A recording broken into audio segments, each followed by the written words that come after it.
呢個白石角站咧嘅興建咧係喺5-6年前咧，我同大埔區議員陳兆權先生咧係一齊提出嚟嘅。政府咧喺2022年嘅施政報告裏面咧就接納咗我哋嘅意見，提出就係興建呢個白石角站嘅計劃。不過咧經過咗3年嘅時間，而家咧都冇一啲即係具體嘅內容出嚟，可以話咧即係差唔多連呢個樓梯響都已經聽唔到啦。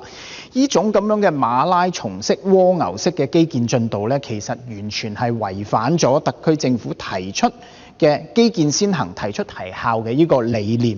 我早前咧同我嘅團隊咧同白石角多個屋苑嘅居民代表係會面，佢哋同我講咧，佢最關心咧其實就係嗰個站嘅選址問題。如果好似出邊咁講，嗰個站嘅位置咧係喺一個比較偏僻嘅運動場嘅位置，同而家我哋住緊嘅居民嘅住宅群同埋科學園嘅核心區係比較遠嘅話咧，市民唔單止係要行一大段嘅冤枉路，仲可能咧係需要加好多嘅接駁嘅交通。咁呢個對於當區嘅居民嚟講咧，其實亦都唔係一件好事嚟嘅。白石角站咧係連接北都同埋創科市區嘅一個關鍵嘅重要通道嚟嘅。我哋唔能夠一邊講話要創科發展，一邊咧就令到我哋嘅創科人員咧日日都喺度塞車。我哋唔能夠一邊講話要改善民生，另外一邊咧就要讓居民咧喺生活喺一個基建規劃無盡嘅等待之中。希望政府當局能夠聽到我哋嘅聲音。我都想借呢個機會咧，即係同港鐵公司講下啦。佢作為香港一個最重要嘅公營交通服務嘅機構，有能力有義務承擔更多嘅基建開支。